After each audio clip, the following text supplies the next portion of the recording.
Lauren Morley here, Fitness with Lauren Morley. I'm an exercise physiologist and I own my own health and fitness business. I help fitness professionals gain confidence in their teaching skills and also confidence in themselves to grow and expand their business and to be the best they can be. All right, so this is our 5-part series of how to increase the amount of students in your classes. So this section is our 4th lesson, and I'm going to talk about nonverbal cueing. So in our last lesson, we talked about verbal cueing, how we say things when we're teaching, and cueing is telling our students what they're going to be doing, what to expect.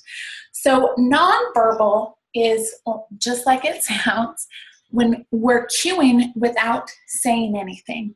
So if you teach Zumba, we do a lot of nonverbal cueing. So you'll need that skill in Zumba, but you can use it in other formats as well. It comes in very handy because if you're constantly talking, if you have your mic and you're constantly talking and you're doing the work and you're helping your students, you could be exhausted by the end of a class. So nonverbal cueing is a great way to communicate to your students without having to exert as much energy by talking. Also, all of our students do not learn auditory. They do not learn through listening, through hearing. Some of our students learn through doing, kinesthetic learners.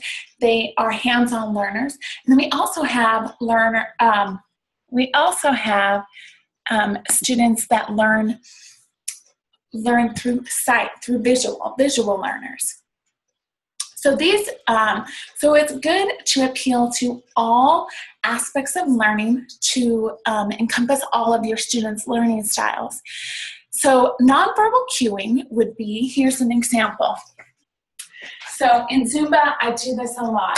I say, okay, here we're gonna salsa, basic salsa, side, there, side, stop.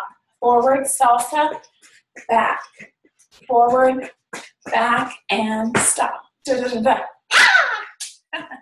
That's a little flair. So we're using our arms, or sometimes I'll be saying, okay, we've got 4 more. 4, 3, 2, 1.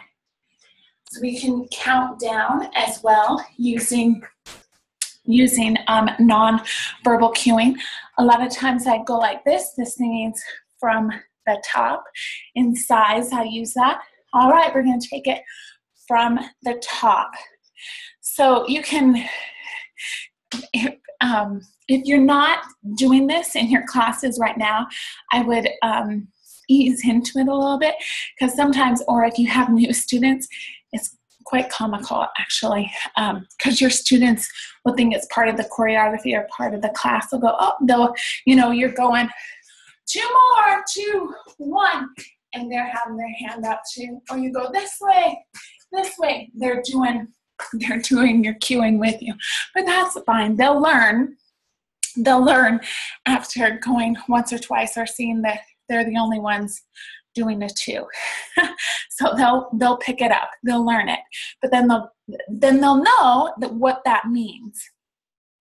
Like this is the end. That's what I mean for end or stop. Nonverbal cueing is a great way to make sure that you're appealing to all of your students, that you're communicating so that everyone can see, because sometimes, it's maybe loud or there's other people talking and you can't always hear what the instructor says. So if they're doing nonverbal cueing, you're able to pay attention and just look up and watch the instructor and see what's going on. So it's a great way, an effective way to let your students know what's going on in class and keep them with the class so they're not behind.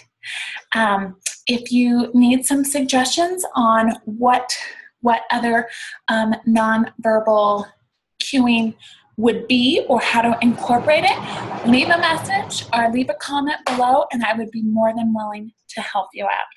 Thanks.